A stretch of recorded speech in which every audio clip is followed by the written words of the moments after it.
Hey everybody, and welcome back to another episode of Coffin Talk Interviews with the Living, a weekly podcast that explores how our views on death affect the way we live our life. And this week, I present to you the first ever under 18 guest on Coffin Talk, the podcast.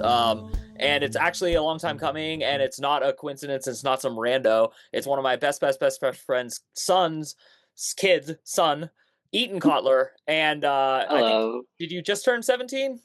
No, I actually turned 18 in like 2 months. In 2 months. Yeah. Okay. So you've I'm been like, 17. this is the end Yeah. of Yeah. my childhood. So Kind of. I don't know what the laws are if I'm allowed to ask you normal questions, but I'm going to assume that I Yeah, you're can. fine. Yeah. So, but I actually think this is awesome because one of the first questions we ask every guest is, what generation do you belong to, if any? And so that would be my first question for you. What generation, if any, do you belong to? Gen Z. You are Gen Z, okay? Because I never Yeah. know where the cutoff is. What's the generation behind you? They call Gen Alpha. Do you know like what that is, or do you not care? I think it's like 2012. Okay, birth year, yeah. Yeah. And you were born in what year, just so people can feel old? 2007.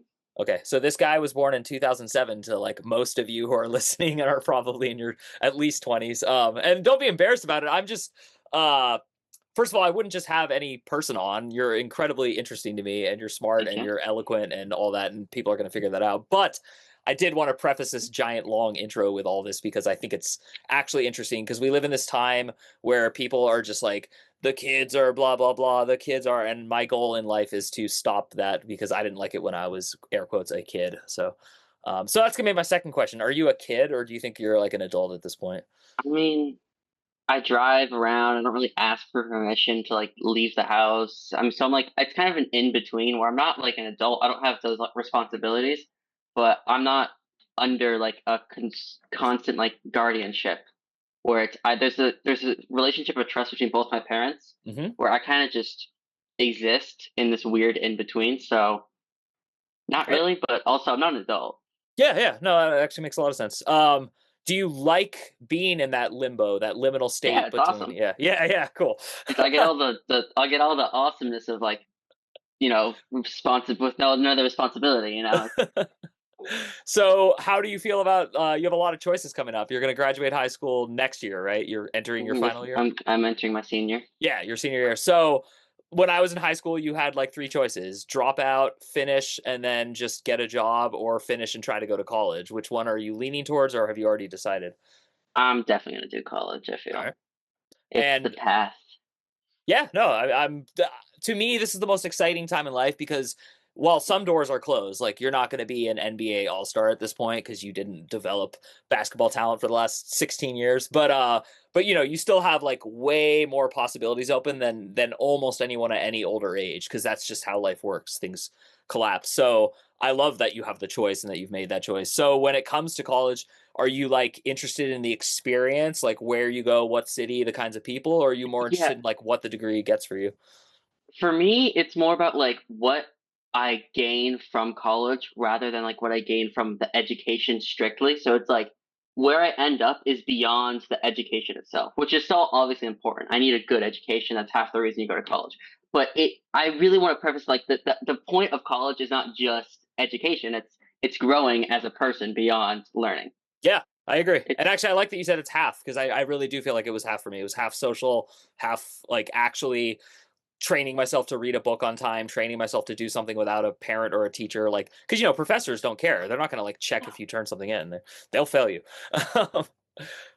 What are you leaning towards, if any? Just because if people are curious, are there any colleges for you're? colleges. Yeah. Well, I got to go in state because Okay. that's just expensive. So I'm really leaning towards NAU because I really love Flagstaff. Nice. That's And Northern also, Arizona for people. yeah, sorry, it's No. Flagstaff. It's the small. It's right. I forgot not everybody's from Arizona. We want to move to Flagstaff, Lana and I, my wife. Yeah, dude. I Yeah. love the weather there. I love the town itself. I love the like.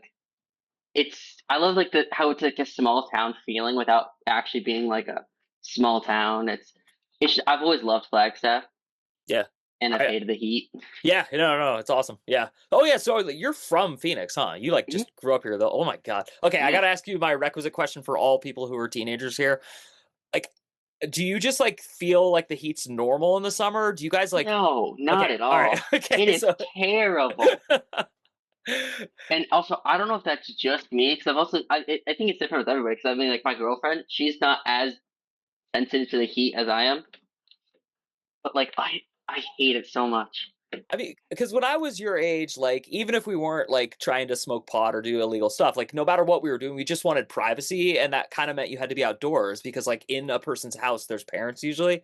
So that was my big concern for all you kids. I know this is a weird of my audience that I'm concerned about where young Eaton can possibly go smoke pot with his friends and drink underage. I know you don't do that kind of stuff, but even if you did, I wouldn't care. But my point is, what do you guys do? Like, do you just still go outside, or do you just find No, someone's? not really. Okay.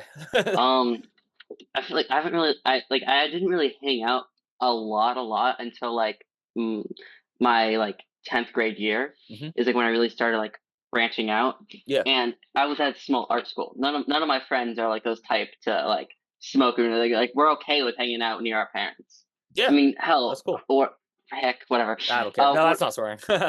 Yeah. Um, my best friend's dad is like the friend, like the dad of like our entire friend group, and like we're all really close to him. So it's not like we're like trying to hide from our parents because I don't think any of us feel that need to because of how we grew up in like just our parents.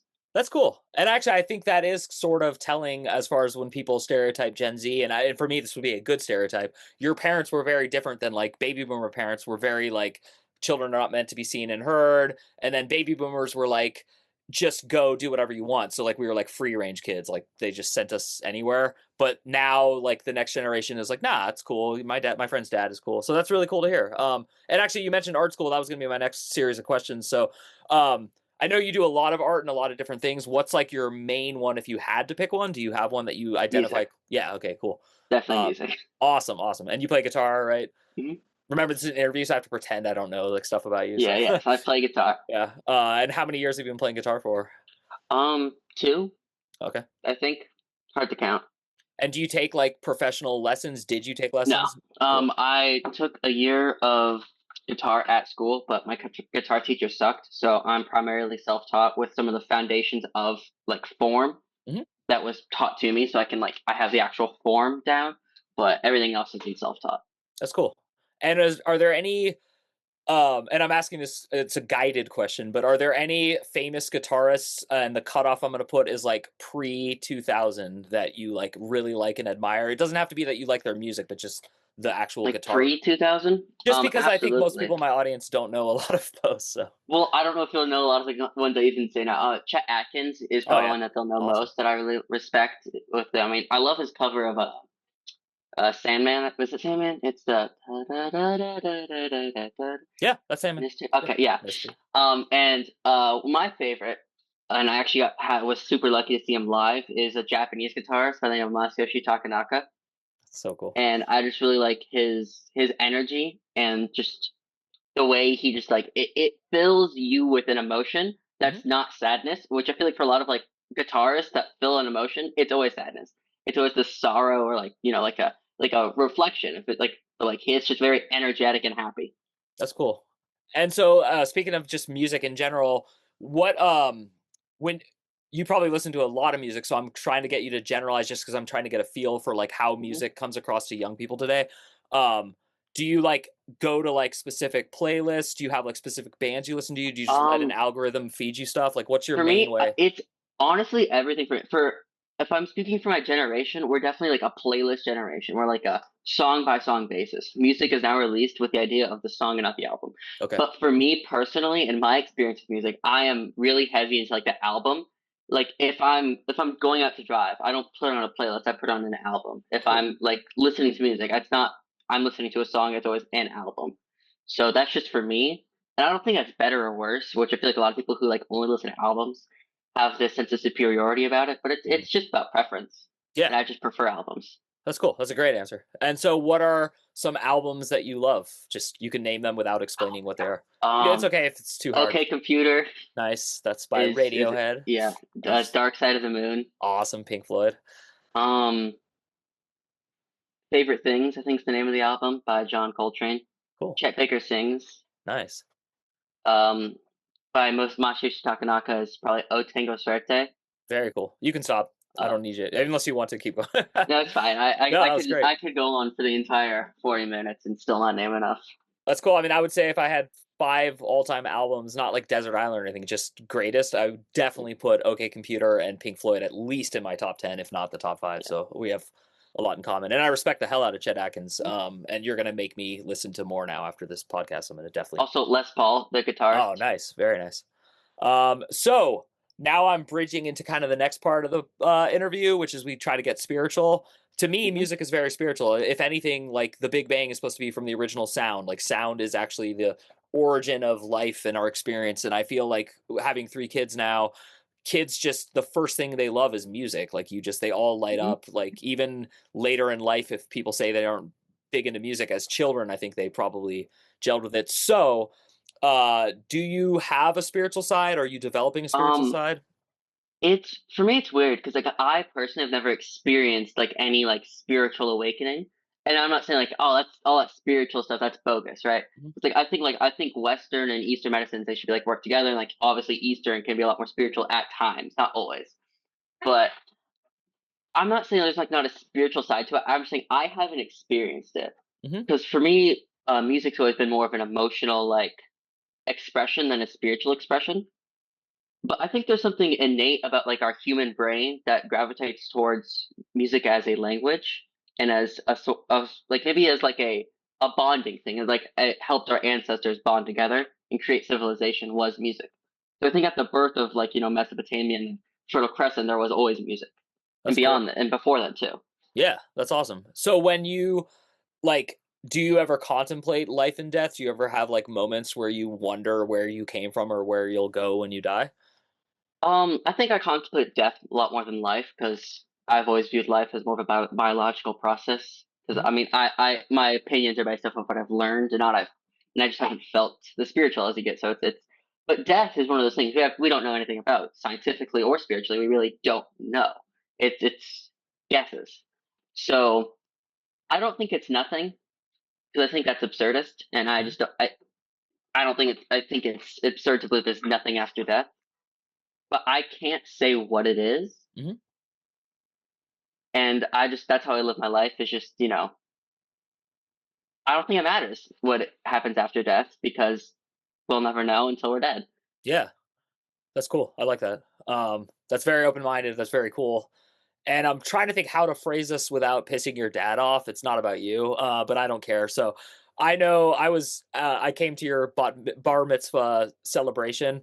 Mhm. I did not attend your actual bar mitzvah, but uh, so technically you're Jewish, and technically you followed like all of the Jewish conditions to be called a Jewish man, like because that's the rule of the bar mitzvah. Yeah. How do you feel now, like about Judaism? And then, what did that ever change? Were you ever into it? I was definitely into it. I think I know I don't really want to get political about it, but like No, it doesn't matter. Yeah. I think everything I've seen of Israel has really disconnected me from my faith, Hmm.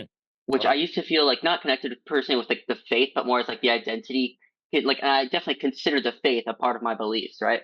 Like, not fully. I interpreted it like anyone would, not like directly, but just everything I've seen with Israel, and like not like saying like it's the worst thing ever, and it's this, but it disconnected me Yeah. from my Jewish faith. Yeah. First of all, I this subject has become political, but I feel like if you're an American and especially a Jew, it's actually almost more of like a cultural thing. Like we all Mhm. have been talking about this since the inception of like the 1946 Israel state as we know it. So I Mhm. think like if you're a Jew born after 46, you have always had to address and deal with this weird thing, which is like America's interested in a country existing called Israel.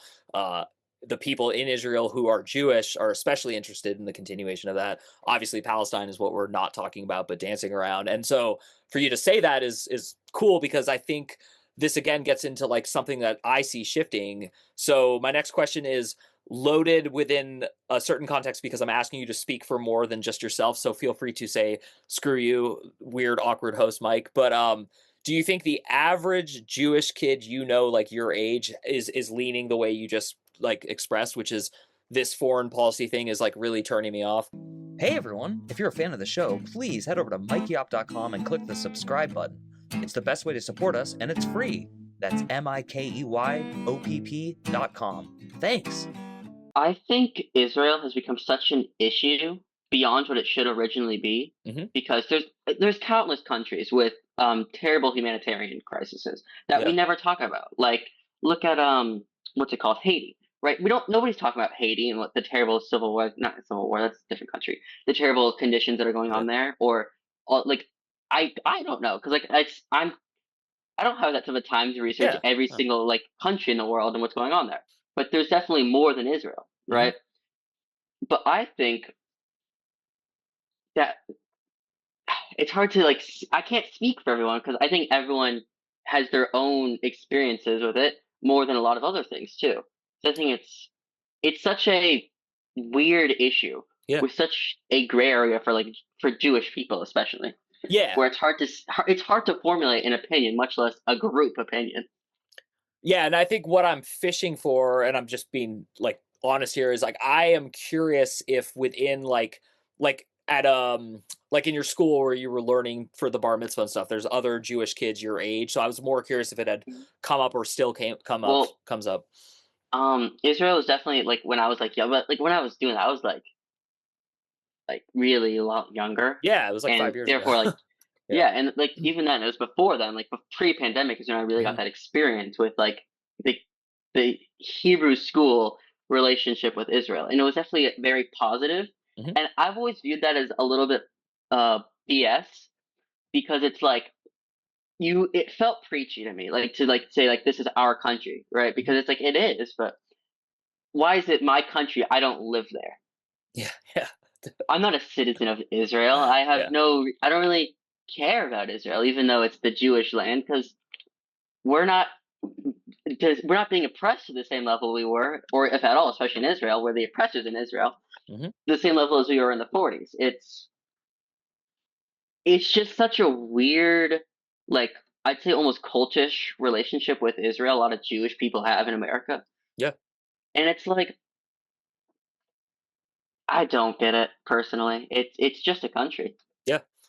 I mean, I'm not afraid to express my opinions, and they pretty much match yours. So it's not that I don't have compassion for all sorts of people, including Jewish people who are in Israel. What I do not have tolerance for is black and whiteism of like Mhm. it's one or the other. It has to be. Absolutely. Yeah. So I think if we're like talking about political sides, I think they're yeah, both extreme, way too extremist on the Israel issue, on everything. on every yeah, We're in a world of extremism. yeah, yeah, But it's like, why are we celebrating Hamas? But then why are we celebrating Israel? They're both evil in my eyes. And I yeah. think it's the innocent people that are getting harmed that we should be on the side of, not one evil government or one other evil government.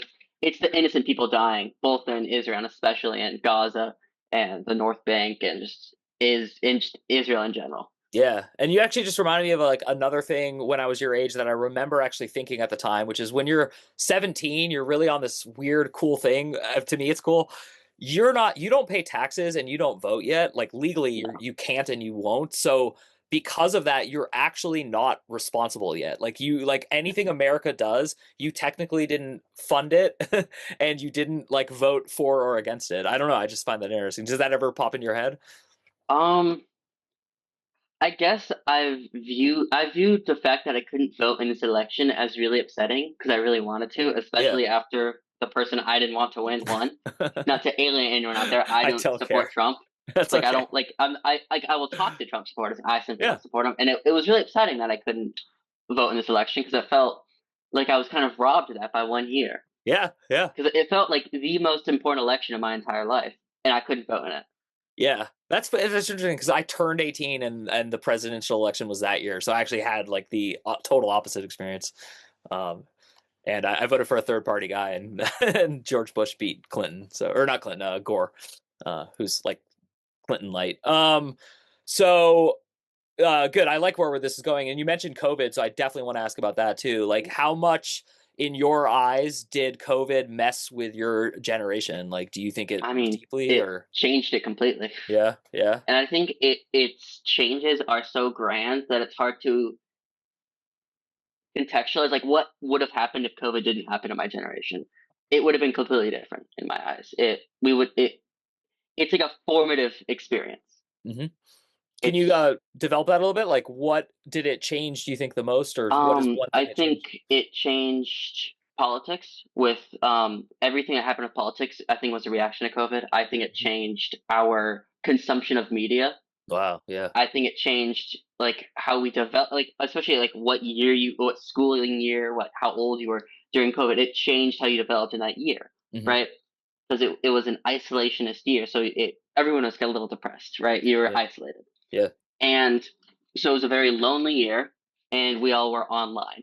So and you know how like the internet breeds extremism, yeah, right? And it just it breeds this collection of thought like of ideas that is like you won't experience outside of the internet. So I think when that became such a normalcy for our life, these ideas that were like only on the internet, they bred into like all like everyday life. They bred into like not only on the internet. So it's like because you know like LGBTQ was like the idea of like that whole movement grew during COVID. hmm, And there was the BLM protest. So like there was a progressivism that grew during COVID, and the counter of that was a breeding of anti-progressivism and conservatism. And I think those extremes are a result of COVID, as I said in the beginning. But no, no, no, you're not repeating. I kind of loop around a lot. No, you're actually doing a really good job. You're saying, trust me, you're awesome, and um, I'm really thankful. So just keep going. You're cool. and so I think that these two groups of people, which are completely opposite in ideologies, instead of where it used to be more of like a you know a gray area where it's like we were both in the gray area, it's just one side of those. Now there's zero gray area. There's none. It's dead. The gray area is dead. It's a movement of extremes, and that's because of COVID in my eyes. I really like that. And so I'm trying. If the gray area is dead, is it your job to bring it back? Is it your generation's job to like restore normalcy, or is your I mean, generation supposed to just inherit this and see what you can do? I don't think we have a job. I think our job is to be kind. Cool. I like that. Um, I think to be kind, you kind of need to be in that gray area. But if you can I don't think it's anyone's responsibility to restore this gray area. I think it'll probably happen over time, but I don't know. Honestly, I don't know the answer to that question, which is probably a bad answer, but No, I no. don't know. I actually thought it was. I think things just have a natural course. I think things just Yeah, take. So like, it'll just yeah. we'll see. That's all Yeah. I have to. I can say 'cause I genuinely don't know, Well, but so I don't like, think it's anybody's responsibility to do anything beyond care. yeah. And so escaping the generation talk. So now we're just talking about you, Eden, but you are at this seminal moment in an American life, the 17-18 divide, the graduate high Mhm. school. It's just like it's a thrust, it's sudden.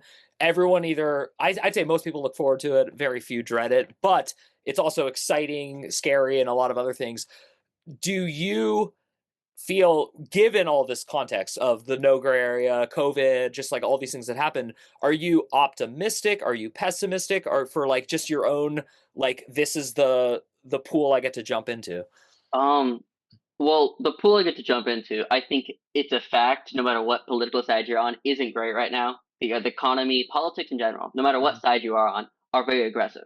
mhm, And that goes into like a lot of like policy. mhm. And yet again, don't want to alienate anybody with my political opinions. It's okay. So I'm really trying to ride that middle line. That's what I like doing that. So I don't like alienating people, Yeah, no, right? that's yeah. But the policy right now, especially towards healthcare and towards the government aid for college, is very bad Mhm, for what I want it to yeah, be, for what I need it to be to succeed.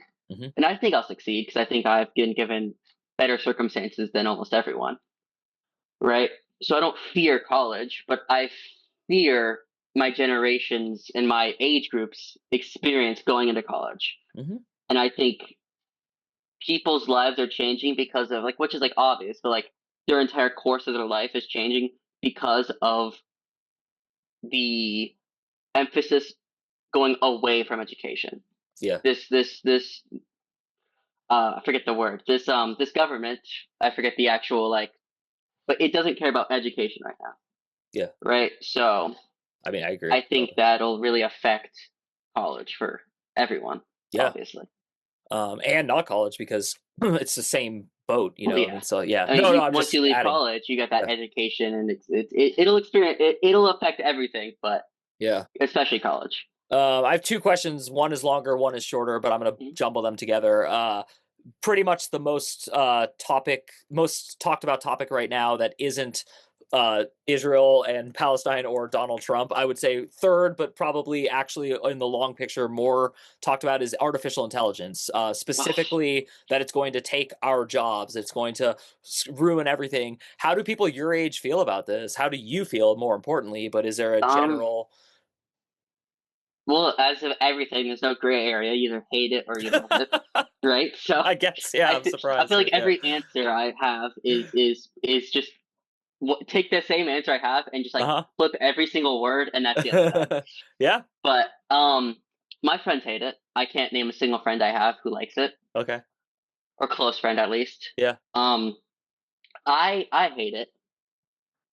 I think it has its uses, especially in the medical field. But I think generating like for emails, art, Uh huh. um, music, Yeah.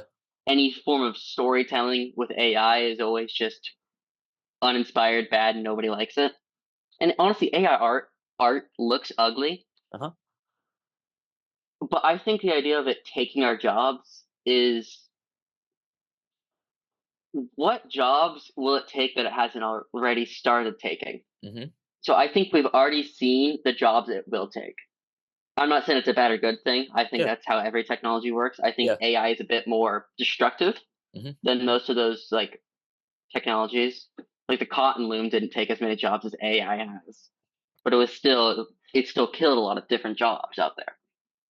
And it was like so it's really like a one of those turning moments of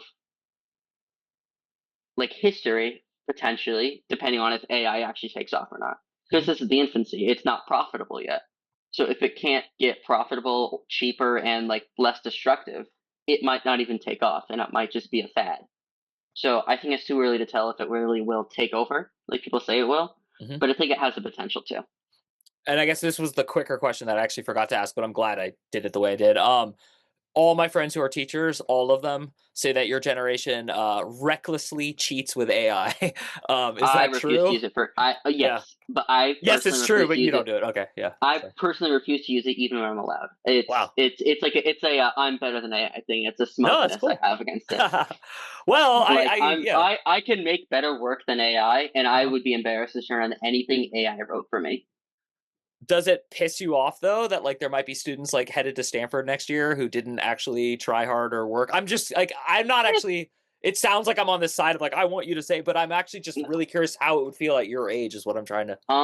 I don't really personally hold jealousy towards others. I Cool. think if you can make it to Stanford no matter what, that's good on you. It's like if you cheated your way there, most people cheat their way through everything in life. That's just how it is. Wow. And I don't That's hold cool. jealousy. I think you should be proud of going to Stanford because nobody's going to Stanford if they used AI solely, Yeah, yeah. right? There was either a level of monetary Uh-huh.